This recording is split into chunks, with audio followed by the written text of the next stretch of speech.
There's three things that I want to impress upon you today. The first is that crypto winter's over and the spring is here, meaning the bull market's starting. And most people don't recognize when a bull market is starting. So I want to give you the reasons why that you should be adding to your exposure here, not selling. The second is the drivers of this next bull market, which are pretty straightforward, but I just really need to emphasize it, and why agentic AI and tokenization will make crypto native entities probably more profitable than traditional banks. And the third is, of course, to talk about Bitmine and why we're positioned for the next cycle. Okay, so I know there's the fog of war. The US is at war with Iran, but that really shouldn't affect where things are scarce and what things are working. And that's the case because Bitcoin has now risen for 3 consecutive months. And as long as Bitcoin closes out above 76,000 by the end of May, that'll be the 3rd consecutive month. Why does that matter? You're never in a bear market if Bitcoin closes up 3 consecutive months. So since the inception of Bitcoin, being up 2 months in a row could happen in a bear market. For instance, that happened in 2022. But you've never had 3 consecutive months. So to me, if Bitcoin closes up above 76,000 this month, the bear market is definitively over. The second is that software stocks have bottomed, and as you know, software stocks have been highly correlated to Bitcoin. In fact, at Fundstrat on May 1st, we added software to our top sector picks. So we're recommending software names along with Mag 7, of course the semis, and crypto as our top sector picks at Fundstrat. And since the war started, crypto actually has been the best performing assets. You can see Ethereum is the best performing asset since the start of the Iran war. Okay, and the trends have turned positive. In fact, John Bollinger yesterday said his trend model turned positive and he now has a full position in Bitcoin. All right, so you might be so burned out because of the last crypto winter that you decided to give up on crypto. But keep in mind, crypto has been a huge diversifier. Okay, so I want to go back 10 years and say, if you had 0 exposure to Ethereum 10 years ago, and you just bought the S&P, you'd have $229,000. That's the first row there. And that's starting with 100,000. If you bought just 1% of your portfolio into Ethereum 10 years ago, your total portfolio would be worth $520,000. So you doubled your total portfolio by adding 1% to Ethereum. By the way, if you added 5%, which is the 3rd row, you could see that your portfolio would be worth 1.7 million, basically 8 times your return. So crypto's been a huge diversifier when you think about 10-year cycles. And it's a great hedge because another way to think of this is to say, how much of another asset do you need to own to absorb a 50% loss in the S&P 500? For Ethereum, if you had a 0.4% exposure, you would actually completely offset a catastrophe in your equity holdings. If you had to do this with gold, you would need to have 37% of your portfolio in gold. So again, Ethereum has provided the same hedge protection for 1/100th the exposure. So as we think about Ethereum's price, I do think it all comes down to what Bitcoin does. So here's Ethereum's price ratio. I think the long-term average is the number just to think about, which is 0.048, and the 2021 high of 0.087. If I lay that to where we think Bitcoin fair value should be, which is around 250,000, the 2021 high average, for instance, would get you to 22,000 Ethereum. So at the current price of 2,300, Ethereum's cheap. And of course, as you can see, in crypto spring, in the early part of a cycle, Ethereum doesn't really move reflexively. So I think you're going to have plenty of time to buy crypto over the next few months. But again, if crypto winter has ended, by the end of this year, we're going to see some strong moves, just like we've been seeing with memory stocks currently. And Ethereum's exiting along consolidation. It's currently 2,300, but you can see it's been consolidating for 5 years. The first consolidation ended with Ethereum making a 227x.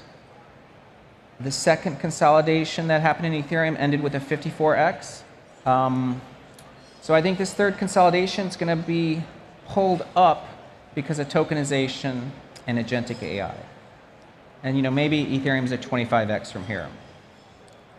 Okay, so why do I think Ethereum and crypto is positioned to actually have a bull market? It's really because it represents the future of money. Elon Musk said the system won't use dollars as a currency in the future. It's just mass and energy. He was referring to basically compute and building compute in space, but his point is correct that what is scarce in the future is going to be compute and energy. And yesterday, LinkedIn's founder Reid Hoffman even said crypto becomes critical in an AI world, and he actually didn't think he'd ever be quoted by Kalshi. And Mark Andreessen says the grand unification of AI and crypto agents are going to need money. And even Larry Fink, who I saw at Milken, the Milken Institute conference this past week, he says he believes a new asset class is going to be buying futures of compute. Well, already a lot's happened with tokenization. Stablecoin volumes, and this is from Bitwise, have now exceeded Visa payments. So we already know we're past the point of critical mass. And Grayscale had a nice report where they're projecting tokenization's essentially going to be a $300 trillion market. Now, up until this point, the value of the layer 1, the L1, was equal to the size of the tokenized market. Okay, so if this math holds, then the total crypto market will be 300 trillion.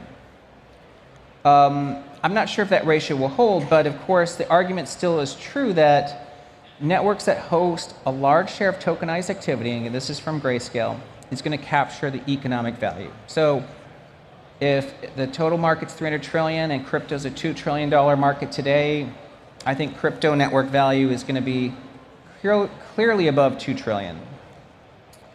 And I published this before. It's just a list of things that agentic AI, why they need to run on crypto. You can actually pull this up from our presentation, which I'm sure will be available after I speak on the Bitmine website. Okay, so what does this all mean? Well, I think it means that the banks of the future are going to be replaced by DeFi and crypto native companies. And let me give you an example. The most profitable bank in the world today is JP Morgan, which is projected to make $60 billion this year, which is a huge number, and they need 300,000 employees to do that. But let's mix in Tether and Jane Street. So Jane Street is a crypto trading firm.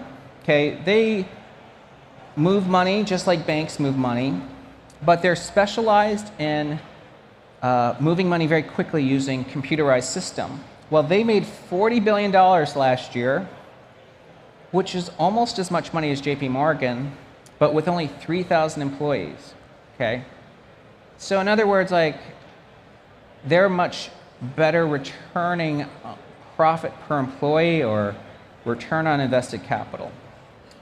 And then take a company like Tether, which only has 300 employees, and they made $15,000. So the way I would look at it is that if you combine Tether and Jane Street, you'd have more profits than JP Morgan and only 3,300 employees. But the point I'm making here is that native digital companies using blockchain as settlement eliminate a lot of processes and people, and then they end up making a lot of money.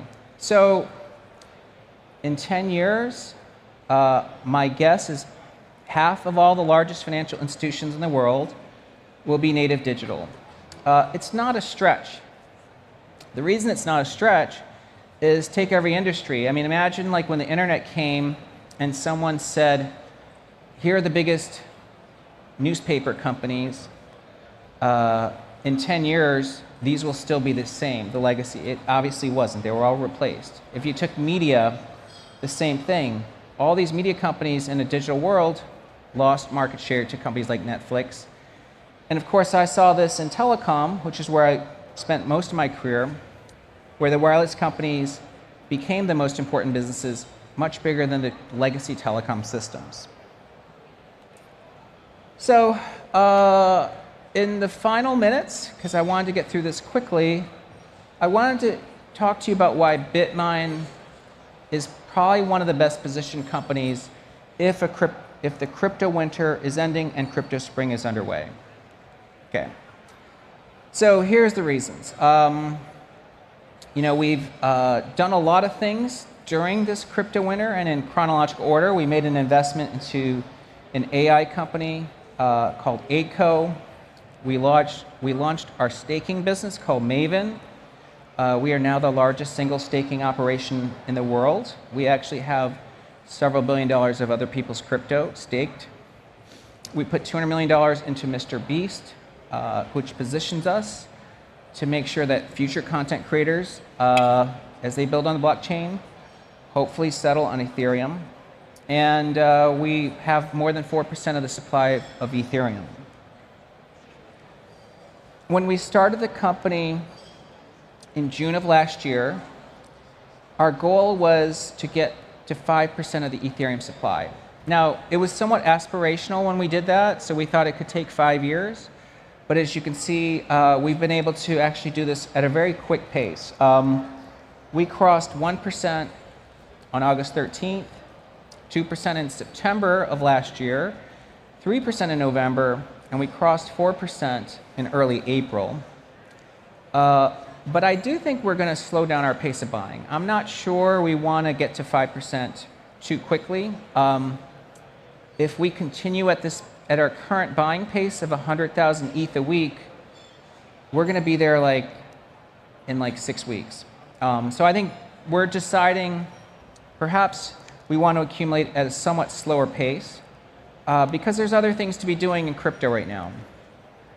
We just got uplisted to the big board, and we announced a repurchase program of $4 billion in case that's a better use of our capital. And we're also working really hard with anybody who is interested in staking, because we launched our commercial service at the end of March.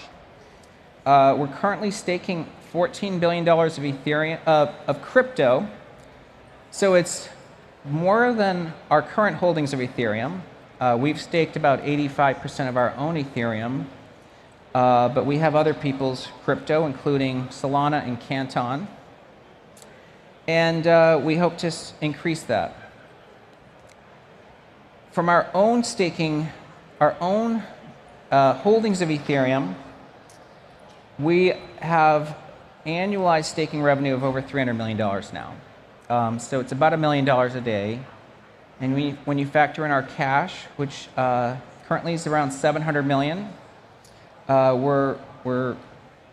Bitmine is clearly profitable, more than $1.2 million a day in cash flow.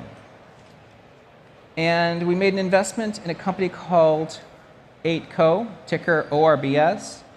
If you're not familiar with them, it's the largest holder of World, okay? The World token, that's a project Sam Altman created that does proof of human. There's a lot of reasons to like World, and that's a big part of the balance sheet. But as you can see here, 8Co also owns a very sizable stake in OpenAI and MrBeast. So think of this as a closed-end fund with exposure to some of the most important parts of the future agent system and the need to protect you from AI. And I think a good comparison is a company like Fundrise, ticker VCX. As you can see, they own a selection of somewhat hard to get private companies, trades at 6 times net asset value. AIDCO gives you exposure to all these companies and is trading at a huge discount to VCX. And if you're not too familiar with World, it's becoming increasingly relevant. AIDCO puts out some great press releases talking about all developments within AI. We also have a $200 million investment in MrBeast. I think a lot of younger folks are very familiar with MrBeast, but really the thing that we're most interested in is their efforts to create the next financial platform. They acquired Step Financial. We do think MrBeast is going to be the Robinhood, Chime, and SoFi of Gen Z and Gen Alpha. And again, for us, we're the largest corporate shareholder in MrBeast. We have a $200 million investment in them. And keep in mind, MrBeast's target audience is going to inherit significant sums of money over the next 20 years through wealth transfer. Okay, and lastly, in the last couple minutes, I just want to talk about Bitmine and our role as a digital asset treasury. I think it's important to outperform the underlying crypto, and that's what we've been able to achieve. I'll give you some numbers. Last year, from June 30th, which is when Bitmine was created, to December 31, Ethereum rose 22%, but you can see Bitmine rose 503%, and that's 48,000 basis points of outperformance. In 2026, Ethereum is actually down year to date. I believe it's going to end up strongly positive. Bitmine has fallen less, so it's outperforming the underlying crypto. And it's not a surprise, because if you put on the x-axis here the price of Ethereum and the y-axis the price of Bitmine, the biggest lever for Bitmine's stock price to go up is what Ethereum does. It's basically the biggest part of our balance sheet, so it's not a surprise. And the correlation is 90%. Well, if the correlation holds, which it should, and we overlay different price targets for Ethereum, okay, and I showed you earlier why we think 22,000 is a reasonable price. That's just the price ratio of Ethereum to Bitcoin at the 2021 high. Well, at that price, Bitmine would be a $500 stock.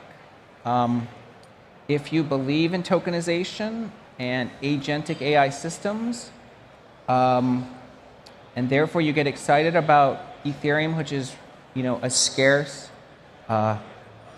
settlement layer, pristine, and never had any downtime, and it gets to 62,000, that would be 0.25 price ratio to Bitcoin. You get a $1,500 stock. And as you know, there's folks like Securitize and Joe Lubin who really see tokenization becoming a hundreds of $1 trillion market, a lot of that happening on Ethereum. So that would be 250,000 Ethereum, which, by the way, Ethereum is disinflationary. Since we started buying Ethereum on June 30th, the supply of Ethereum has actually been negative. But that would get a $5,000 price for Bitmine. So you can see, in our view, the risk reward is very good for Bitmine because we've got a lot of bets laid out there. Ethereum, staking, a lot of moonshots, and of course the stock, we think generating $1 million a day in cash flow is a great business. So thank you very much.